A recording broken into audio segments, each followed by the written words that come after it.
All right, today we're talking about the AI revolution that's happening right inside your bank. We're going to look at how this tech is turning banking from something, frustrating into a seamless, super intelligent part of your life. Let's dive in. You know the feeling. We've all been there. You're trying to do something that should be simple, especially in our digital world. But then you hit a wall. The app that promised convenience suddenly tells you, nope, you gotta get in the car and go to a physical branch. And that broken, disjointed experience is really at the heart of what's wrong with a lot of modern banking. I mean, this quote just says it all, doesn't it?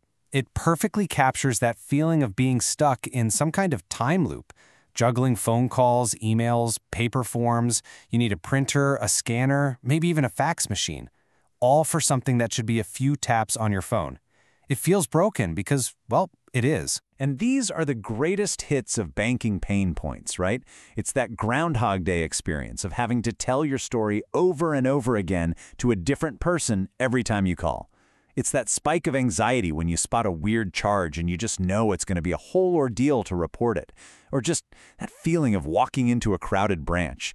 These aren't small annoyances, they're real roadblocks in our financial lives. But here's what's really interesting. It's not just a pain for us. This is a total lose-lose situation. These old, clunky systems don't just frustrate you, they're a massive headache for the banks too. We're talking manual errors that create huge compliance risks, the insane cost of keeping these legacy systems running, and of course, when customers get fed up, they leave. It all adds up to a real risk of fines and serious damage to their reputation. So, this is where things start to change. A fundamental shift is happening.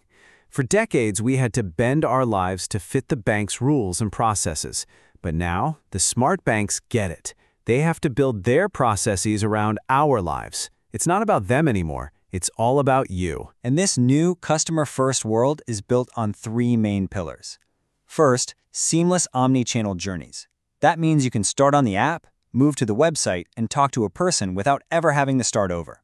Second, hyper-personalization, where your bank actually starts to anticipate what you need. And the third pillar, that's artificial intelligence. It's the engine that makes the other two possible. Okay, so how do banks actually do this?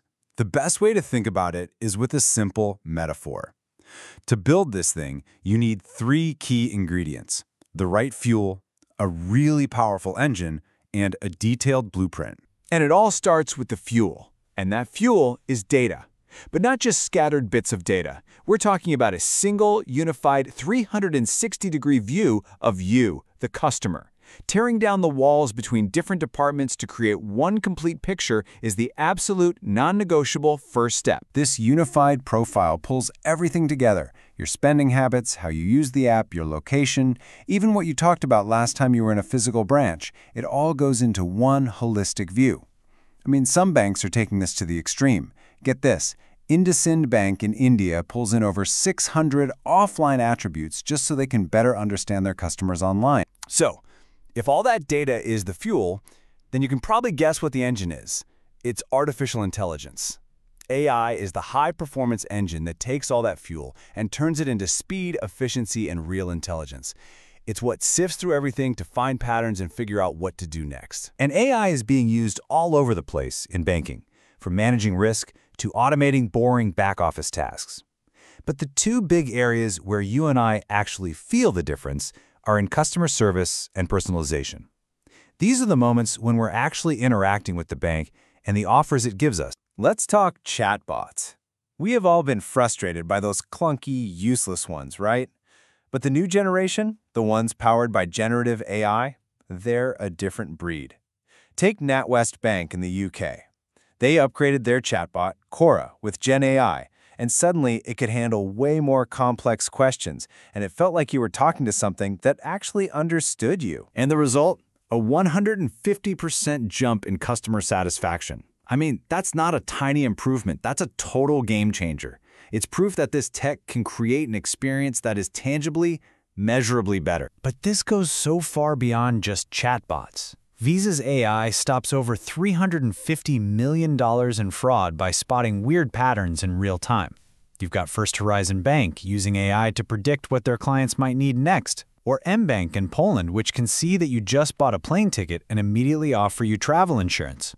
It's about being genuinely helpful right at the moment you need it. So, you've got the fuel. That's the data. You've got the engine. That's the AI. But where do you aim all that power? You can't fix every single problem at once. You need a plan. You need a blueprint. And in the world of banking, that blueprint is called the Customer Journey Map. So what is that? Well, a customer journey map basically tells the story of your entire relationship with your bank, but from your point of view. It lays out every single touch point, from seeing an ad to opening an account to calling customer service, and it highlights those moments of frustration or confusion or maybe even happiness. Now, this diagram looks a little complicated, but the idea behind it is actually pretty simple. Over on the right, you have the customer and their pains, things like wasted time, frustration, anxiety. The bank's job is to figure out the value of solving that pain. Then on the left, you have the bank, designing a service to fix it. The formula in the middle is the key. The value the bank creates for you has to be bigger than or equal to the value the bank gets for itself. It's a formal way of saying, we have to solve your problems first. Let's make this real.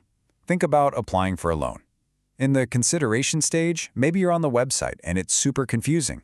That's a pain point. The opportunity? An AI chatbot to answer your questions instantly. Then, when you decide to apply, the pain is a long, complicated form. The opportunity is to simplify it. Maybe even autofill info the bank already has about you. This is how you turn specific problems into real solutions. So what this all adds up to is a massive shift. The old way was all about siloed channels and reactive service. Basically, the bank waited for you to call them with a problem. The new way is about integrated journeys, automated workflows, and proactive engagement. The bank is now trying to solve problems before you even know you have them. So, what's the actual payoff for the banks that get this right? And maybe more importantly, what does the future look like? Because this is where things get really interesting. The payoff is huge. Just look at BBVA. By completely reinventing their digital bank around these exact strategies, they grew their new customer base by 117% in just 5 years. This isn't just a theory. This is a strategy that delivers absolutely staggering results. But we are just scratching the surface here. The next big thing is something called agentic AI. Think about it like this. The AI we have now mostly assists you. Agentic AI, it acts for you. It's an intelligent agent that can actually, autonomously, take actions on your behalf, but only within the rules and permissions you've set up. Just imagine this.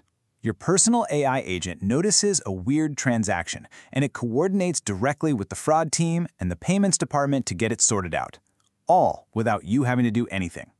Or maybe it sees you have some extra cash in your account, and because you pre-approved it, it automatically moves that money into a high-yield savings account to make you a little more interest. This is the future, truly autonomous finance.